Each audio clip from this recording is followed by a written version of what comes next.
Let's be honest, most athletes train hard, but not everybody recovers properly, and that's really where the progress can be made.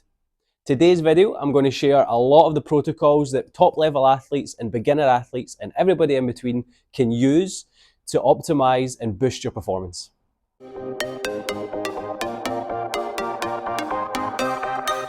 Recovery isn't just rest. I like to think of it as a system. A system that, if you've used correctly, can totally overhaul your performance and make your progress skyrocket. And not just that, it can also help injury prevention and create longevity so that you can train more consistently, train for longer, and boost your performance. So when I talk recovery with my clients and my members, I really break it down to three simple processes. So we've got our physical process, we've got our mental process, and we've got our systemic process. When we talk about a physical process, the big one's obviously sleep. So if you're not sleeping correctly, you're missing out on quite a lot of recovery benefits. You're missing out on a lot of strength gains and all that sort of stuff. So the first thing you need to fix is your sleep. Think bedtime routine, think quality, think quantity of sleep. And I guarantee, first thing, boom, you'll blow up. But it's not just sleep. When we talk about physical, we're also talking about your stretching, your mobility routines. Are you cooling down properly after a workout? Are you stretching out? Have you got that flexibility and mobility around your joints that allow those muscles and stuff to increase circulation and go through full range of motion? And also, are you fueling correctly? What does your nutrition look like? Are you getting plenty of fruits, veggies? Are you hitting your protein goals? All of these things come under this physical umbrella, and it's important that you tick all three of these if you really want to hammer home the physical aspect of this process. The mental process of recovery is definitely something I've been trying to work on a lot more over the last year or two, and that's stuff like breath work, meditation, being mindful of stuff, really trying to reduce your stress, reduce your anxiety. Journaling can be quite handy if it's something you've not done before, just detailing what those things that are stressing you, whether it could be work, life, family, gym stuff. Like, are you not seeing the progress? Get that in a bit of paper and let's break that down. But these mental aspects are something that I'm finding more and more prevalent amongst my members, my clients, and as I said, even with myself.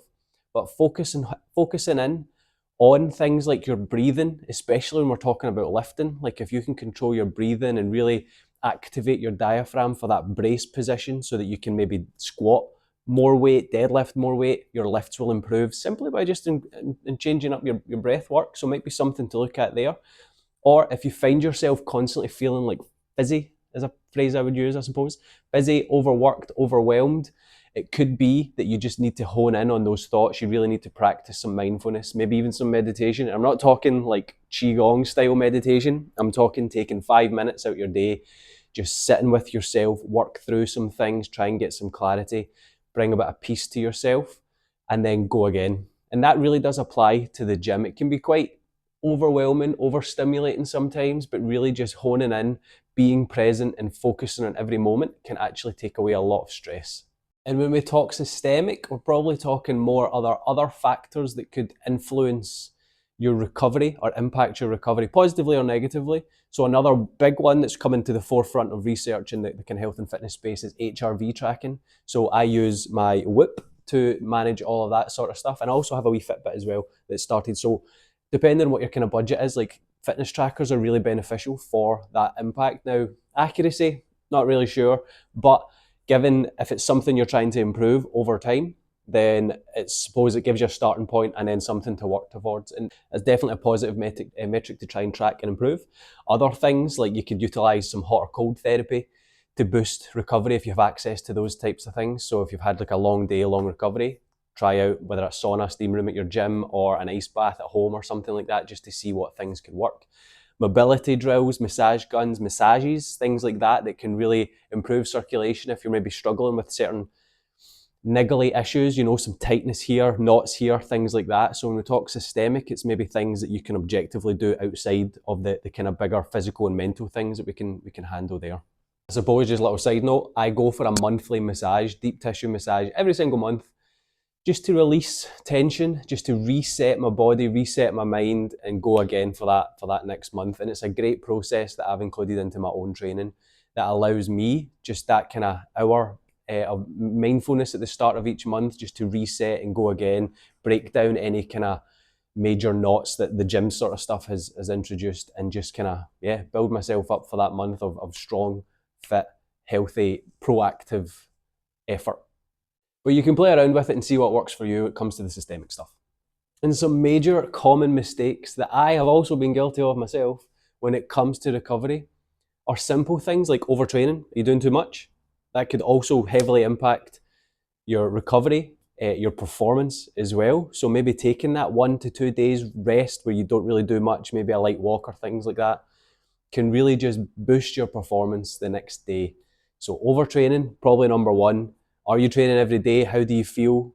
Is there areas you can maybe cut back on? Again, just for me, that one rest day of doing nothing, slight stretching and things like that, but it's really just about allowing my body time to reset and recover so that when we hit that next week, we're good to go. Are you fueling correctly? Are you eating enough for your performance goals, particularly around protein? Are you hitting that kind of 1.5 to 2 grams per kilogram of body weight to really put on that muscle mass that you're trying to? Or are you under eating and trying to overperform, which creates this kind of horrible situation where your body's overworked and you start to feel overwhelmed and so on? So overtraining, are you eating enough? Are you neglecting sleep? Are you really just putting that off? Do you not have any type of routine around sleep? Is there maybe you're getting like 6 hours of sleep and thinking you're optimal when really you might need like 8 or 9 hours, especially if you're super active and super busy. You need that time in bed to just switch off, recover, and let your body do its thing. These are all questions I ask myself regularly when I start to see dips in performance or feeling like stressed, overwhelmed. And it's cues that I have noticed from, again, clients, members in my own training that have helped me to start understanding me on a deeper level so that I can know my triggers when I'm starting to feel a bit burnt out. Is it I'm overtraining? Am I eating enough? Am I sleeping well? And then dive deep into those kind of processes, because you never know, it could be the smallest details that are really throwing you off from actually hitting your goals. If I had to pin down 3 things that's helped me boost my recovery and then my performance over the last couple of years, I would say it's been getting this Whoop. Not for the Whoop itself, if you're not really a fan of technology, but just so I can understand my own physiological metrics a bit better, resting heart rate, HRV, things like that, and monitor that over time. It's a great way to give me more insight into, like, if I've pushed a day, that my recovery might tank the next day, and it's how maybe I adjust that session, or maybe I eat more, or maybe I do, rather than doing a long run, I do a shorter run, things like that, so that I can then boost the recovery and go again and be more consistent. Because for me, that's the main thing, is consistency in the gym. So just having something that you can track some of those metrics has definitely helped me over the last couple of years. Some breathwork stuff. So I've been doing yoga every single week on a Monday night, and it's definitely helped me not just improve my mobility and flexibility and circulation and all that sort of stuff, but see, just having that hour where we're focusing on some breathing techniques and we're improving our breath work and our mindfulness and just being calmer. It's something I'm trying to push more onto my members as well, and trying to incorporate wee bits and bobs, because it has brought a lot of bang for its buck with just that class every single week. And then the last one, you'll be sick of hearing, but is really honing in on my sleep, creating a sleep schedule to allow my body enough time to recover after long days and make it like a bedtime routine. You know, lights off by 11, wake up at 8. Something as simple as that, and that is you. No screens before bed. Try and reduce that, so using like blue light blocking glasses. Try and keep your bedroom like dark and cold so that you can get into a nice deep sleep. And try and reduce like how much food or water you're having around bedtime so that you can keep in bed the full night through. And there it is, folks. Some really basic but really impactful recovery processes that you can start to implement in your training. And it's based off my own experience. It's based off some of my members' experience. So I really do hope that you find this video valuable.